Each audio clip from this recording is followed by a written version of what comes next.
صدق الله العظيم وصدق رسوله النبي الكريم ونحن على ذلك لمن الشاهدين والشاكرين والحمد لله رب العالمين. برادران اسلام اور عزیز طلبہ، ہم بخوبی جانتے ہیں جس مقصد سے میں اور آپ یہاں جمع ہوئے ہیں. اللہ تعالیٰ مجھ کو بھی اور آپ حضرات کو بھی ایسی مجلسوں میں بار بار جانے کی توفیق عطا فرمائے. میں اتنا بڑا کوئی عالم نہیں ہوں اور نہ میں اتنا بڑا کوئی خطیب ہوں، لیکن الحمدللہ چھوٹی موٹی خدمتیں انجام دے رہے ہیں. اس لیے مجھے حکم ہوا کہ کچھ باتیں آپ حضرات کے سامنے بیان کریں، اور اسی حکم کی پابندی کرتے ہوئے میں آپ کے سامنے بیٹھا.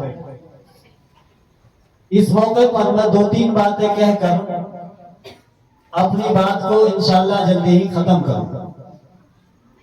دیکھیے، قرآن مجید کی 3 آیتیں میں نے آپ کے سامنے پڑھی. اللہ تعالیٰ نے انسان کو یہاں بھیجا، اور انسان جب دنیا میں آیا تو ایک مقصد کو لے کر آیا. میں اور آپ اہل عقل میں، اللہ تعالیٰ نے مجھے آپ کو عقل دی ہے. ہم دنیا کی چیزوں کو دیکھتے ہیں کہ دنیا میں کوئی بھی چیز بغیر مقصد کے نہیں ہے، اور دنیا میں کوئی چیز جب اپنا مقصد چھوڑ دیتی ہے تو کوئی آدمی اس چیز کو وہاں اس کو نہیں رکھے. میں آپ کو چھوٹی سی مثال دوں. ہمارے یہاں یہ پنکھے لگے ہوئے ہیں، ان کا مقصد ہے ہوا دینا. اب اگر کوئی پنکھا بگڑ جاتا ہے تو کوئی بیوقوف اس کو لگائے نہیں رکھے گا، یا تو اس کو ٹھیک کرائے گا یا اس کو کبانے میں پھینک دے گا.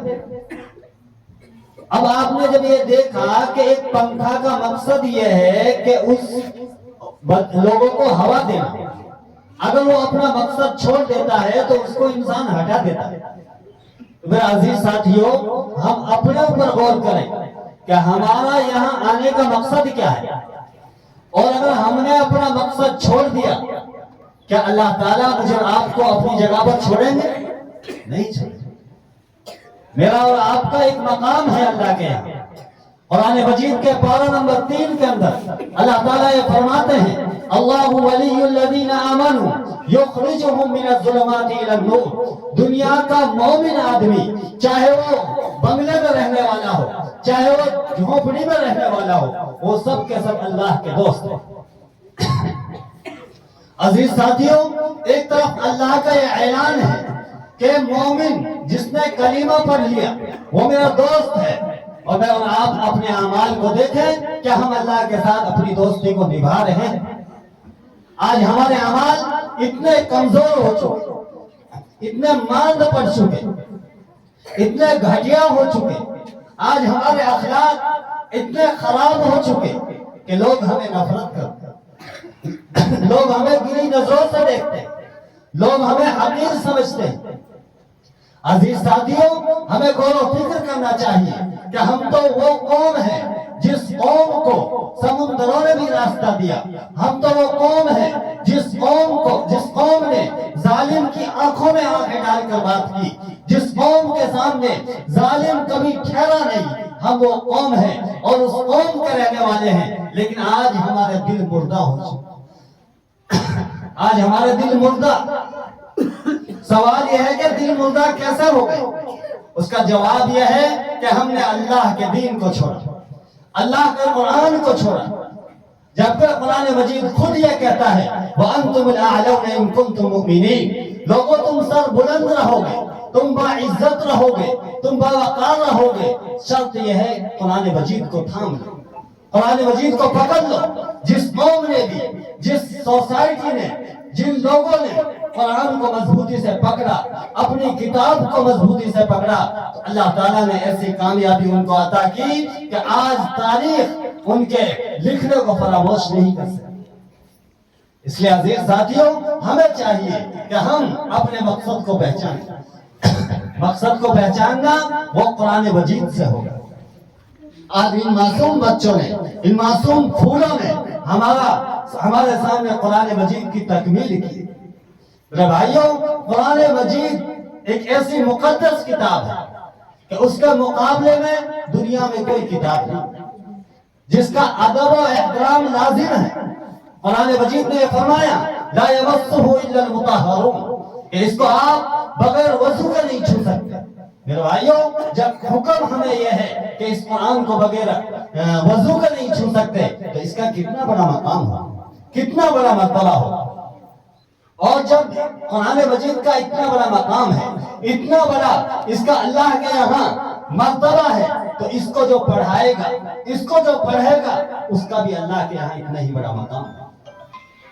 بھائی ہم عقل والے ہیں، ہم سوچیں کہ بھائی ایک بھٹے پہ اینٹ بنتی، اب اسی بھٹے کی اینٹ، ایک اینٹ لیٹرین میں لگ گئی اور ایک اینٹ مسجد میں لگ گئی، جبکہ مٹی بھی ایک ہے اور جو بنایا گیا وہ فرما بھی ایک ہے، جہاں پکایا گیا وہ بھٹا بھی ایک ہے، لیکن اگر ایک اینٹ مسجد میں لگی تو مجھے آپ کو حکم یہ ہے کہ چپل پہن کے آپ نہیں جا سکتے، اور وہی اینٹ اگر وہ لیٹرین میں لگ گئی تو حکم یہ ہے کہ آپ بغیر چپل کے لیٹرین میں نہیں جاؤ۔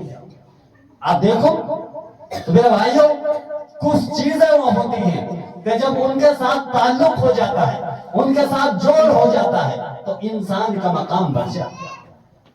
جب قرآن مجید کا اتنا بڑا مقام ہے تو قرآن کو جو پڑھنے والے، پڑھانے والے، ان کا اس سے بھی اللہ تعالیٰ ان کے مقام کو بھی بڑھائے گا۔ اللہ کے نبی علیہ الصلوۃ والسلام نے فرمایا خیرکم من تعلم القرآن وعلمہ، کہ تم میں سب سے بہتر وہ ہے جو قرآن کو سیکھے اور سکھائے۔ میرے بھائیوں، اس سے بڑی دلیل کیا ہو سکتی ہے کہ اللہ کے نبی علیہ الصلوۃ والسلام شہادت دے رہے اور گواہی دے رہے، یہ فرما رہے کہ قرآن کو جو پڑھائے گا، جو پڑھے گا، دنیا میں اس سے بڑھیا انسان کوئی نہیں ہو سکتا۔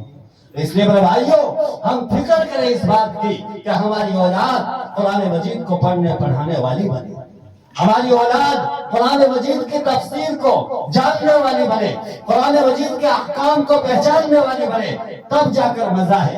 ورنہ میرے بھائیوں، یاد رکھنا چاہیے کہ ہر آدمی دنیا میں بادشاہ ہے، ہر آدمی، ذرا دھیان سے سننا، ان لوگوں سے میں جو والی ہیں، جو صاحب اولاد ہیں، ان کو میں یہ حدیث بیان کر رہا ہوں۔ اللہ کے نبی نے فرمایا کلکم راع وکلکم مسئول عن رعیتہ، کہ لوگوں تم میں سے ہر انسان بادشاہ ہے، اگر کسی کے 2 بچے ہیں تو ان 2 بچوں کے اوپر وہ بادشاہ ہے، اور ان 2 بچوں کے بارے میں باپ سے پوچھ تاچھ ہوگی کہ ہم نے تمہیں اولاد دی تھی، اس اولاد کے ساتھ کیا برتاؤ کیا تھا، کیا اس اولاد کو دین پڑھایا تھا، کیا اس اولاد کو قرآن مجید سکھایا تھا۔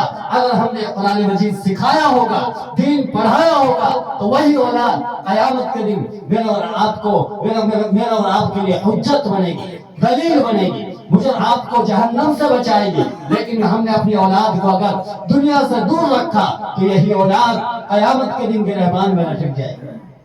یہ تھا میرا باپ جس نے قرآن سے دور رکھا، جس نے دین سے دور رکھا۔ تو میرے بھائیوں، آپ اندازہ لگائیے کہ اللہ کی طرف سے اولاد کتنی بڑی نعمت ہے کہ اس اولاد کی صحیح تربیت کرتے ہیں، اس اولاد کو دین سکھاتے ہیں، تو یہی اولاد قیامت کے دن مجھے آپ کو جہنم سے بچاتی ہے۔ اور اگر ہم نے اس اولاد کو ان پڑھ رکھا، ہم نے اس اولاد کو دین سے دور رکھا، تو میرے بھائیوں یہی اولاد میرے اور آپ کے گریبان میں رکھے۔